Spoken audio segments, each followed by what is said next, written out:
खुलुमबाय आंनि मुङा मुस्रि मनमोहन बसुमतारी दिनै आं क्लास 9 नि माखासे कुइसनफोर सल्भ खालामगोन अन्नानै नोंथांमोना नायब्लानो जाबाय आं दिनै खालामनोसै क्लास 9 नि सानखान्थि आं दिनैनो सोंथि बिदां 2.1 निफ्राय लागोन बेयाव दङ से नम्बराव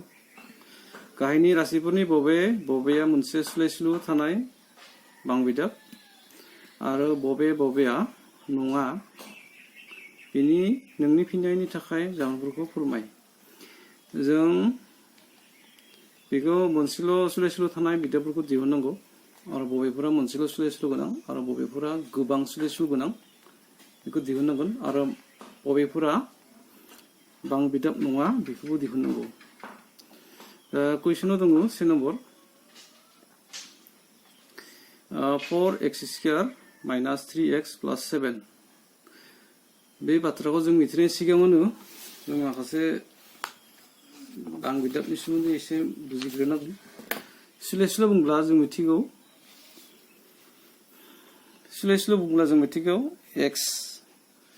x y z बायदि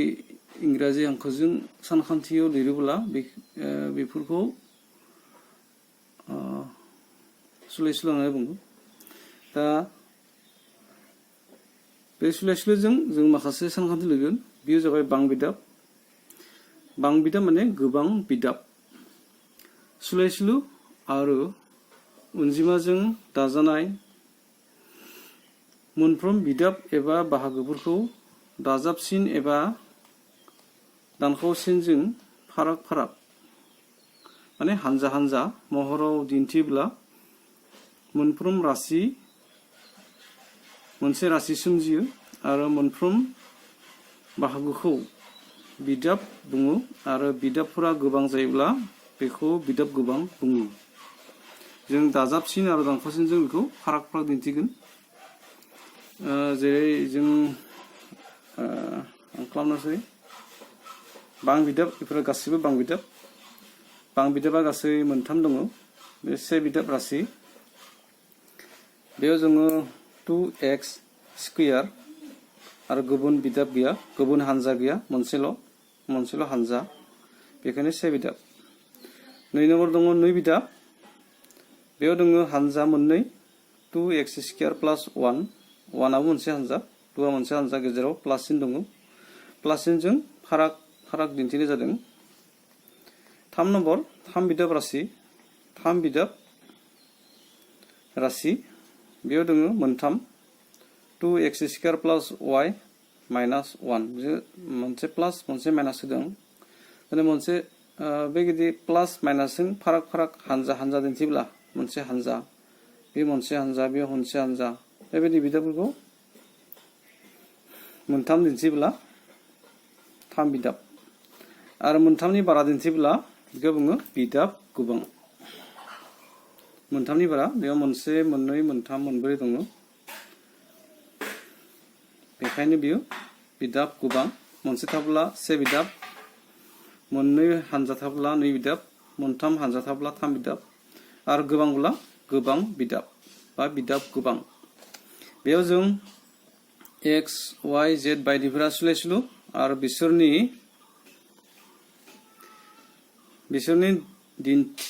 डिग्रिया दाजाबथाय रग अनजिमा जायो। 0 1 2 3 4 5 बिसोरनि डिग्रि बेखौ बुङो डिग्रि बेयो डिग्रि बायदि। दानिया कुइसननिफ्राय खालामनोसै। कुइसनाव दङ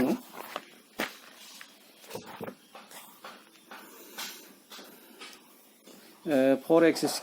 3x + 7 बेयो सोलायस्लु मोनसेल' दङ बेबो x दङ बेखायनो बियो मोनसेल' सोलायस्लु थानाय बांबिदाब बेयो जागोन मोनसेल' सोलायस्लु थानाय बांबिदाब। बेनि एन्सारा बेबायदि जागोन। 2 नम्बर बेयाव दङ y² + √2 बेयाव रुटआ 2 दङ बियो मोनसेल' सोलाय सोल' थानाय y बेखायनो बियो मोनसेल' सोलाय सोल' थानाय बां बिदाब थामथियाव दङ बियो टिया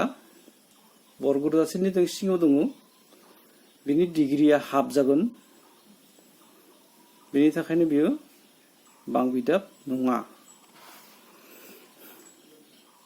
ब्रैथि दङ बे y प्लस 2/y बे y नि डिग्रिया माइनास जागोन बेखायनो बियो बां बिदाब नङा बाथि दङ बिनि डिग्रिया 10 y निया 3 z निया 50 बियो मोनथाम सोलाय सोल' गोनां बां बिदाब मोनथाम सोलाय सोल' गोनां बां बिदाब दानिया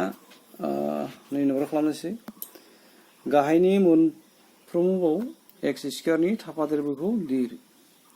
दानिया जों थाफादेरखौ बुजि मोननांगोन थाफादेर माखौ बुङो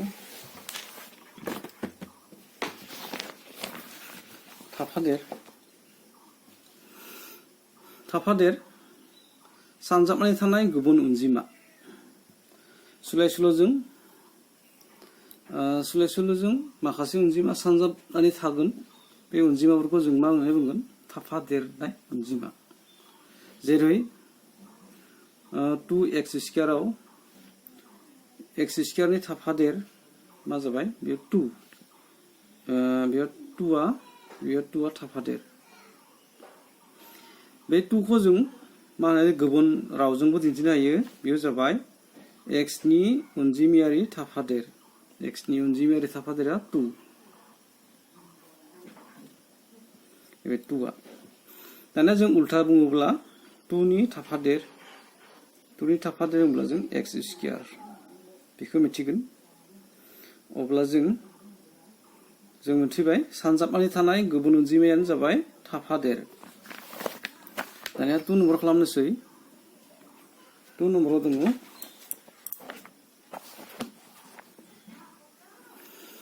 गाहायनि मोनफ्रोमबोआव x स्क्वायरनि थाफादेरखौ लिर दानिया बे 2 plus x square plus x 1 number 2 plus x square plus x बेयाव जों मा मोनो x स्क्वायरनि थाफादेर x स्क्वायर थाफादेर बे मा जागोन बेयाव मा दङ जोंनि 1 बे 1 आनो जागोन बेनि थाफादेर थिग बेबायदिनो 2 नम्बर दङ 2 minus x square plus x cube x स्क्वायरनि थाफादेर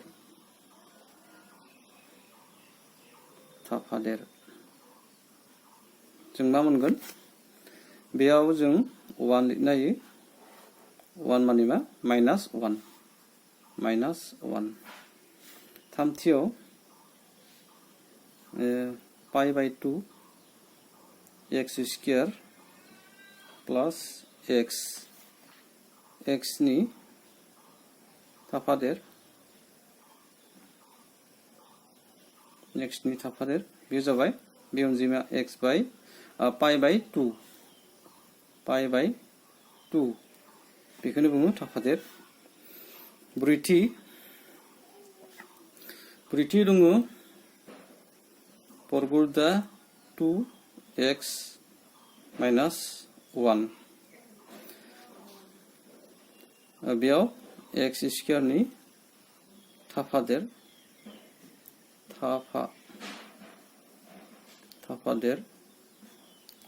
बेयाव जों नुनो मोनबाय बेयाव x स्क्वायर गैया बेखायनो बिनि थाफादेरा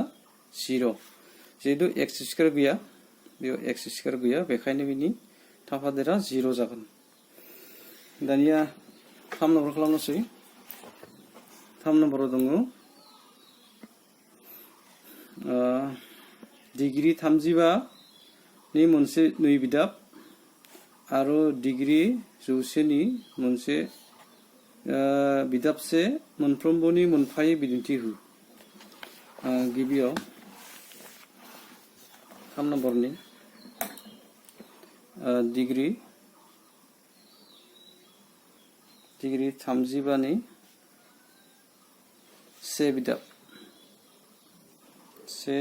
बिदाब मोनसे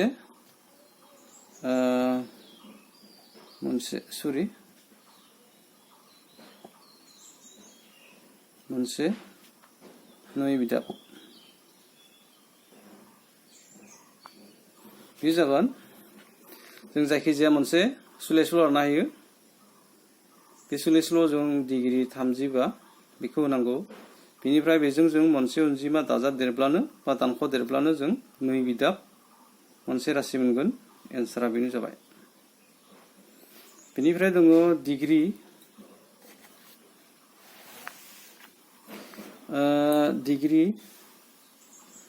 100 नि मोनसे से बिदाब जों जायखिजाया मोनसे सुलाय-सुल नायो x बिनि डिग्रीखौ जों 100 नायो 100 बेयो मोनसेल' बिदाब बेखायनो बेयाव गुबुन अनजिमा दाजाबदेरा बा दानख'देरा बेनो जाबाय एन्सार बेनिफ्राय दङ 4 नम्बर दङ गाहायाव होनाय बां बिदाबफोरनि मोनफ्रोमबोनि डिग्रीखौ लिर डिग्री होनब्ला जों मिथियो सुलाय-सुलआव थानाय बे अनजिमाखौ बेखौ डिग्री बुङो बेयाव खात्र बे डिग्री अब्ला जों लिरगोन 4 नम्बर बिनि 1 number 5x³ plus 4x² plus 7x नि डिग्रीया जाबाय बे डिग्री 3 दङ 2 दङ एबा 1 दङ बयनिख्रुइबो देरसिनखौ लानाय जायो बे 3 थामानो जाबाय बिसोरनि डिग्री बेनिफ्राय दङ 2 नम्बर 4 minus y² बेनि डिग्री बेयाव जों सुलाय-सुल नुदों y नि डिग्री बेयाव जागोन 2 डिग्रीया जागोन 2 3थि नम्बर बेयाव जोङो 5t माइनास बर्ग 7 बिनि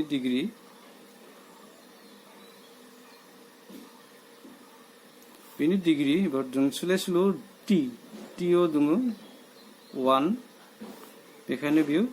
1 जागोन बेनिफ्राय 3 नि डिग्री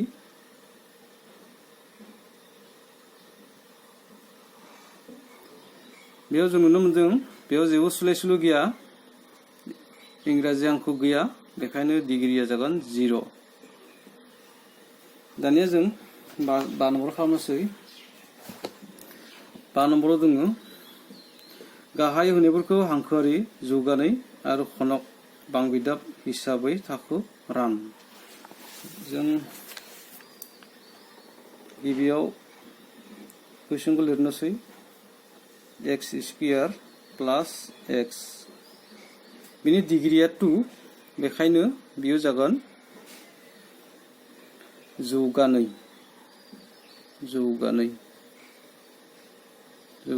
बां बिदाब जेब्ला डिग्रीया 2 जायो अब्ला बेखौ बुङो जों जौगानाय बां बिदाब नैथि नम्बर x minus x³ बेयाव डिग्रीया 3 बेनिखायनो बियो खनक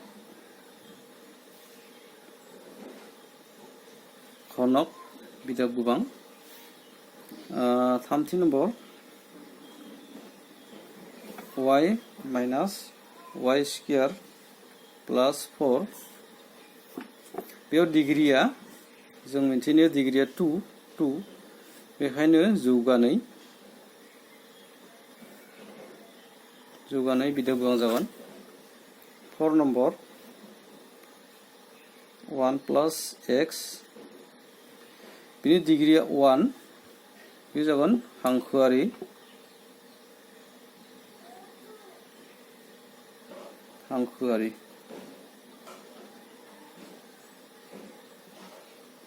बिदाब गोबां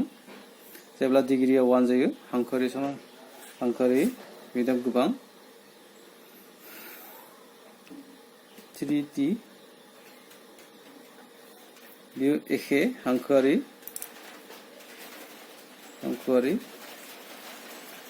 बिदाब गोबां 6 नम्बर r स्क्वायर बेयो जौगानाय डिग्री 2 जौगानाय बिदाब गोबां 7 नम्बर 7x क्यूब बेयो जागोन घनक बिदाब गोबां बिदाब दा डिग्रिया 3 दिनै बेसेयावनो दिन्थिनाय जाबाय।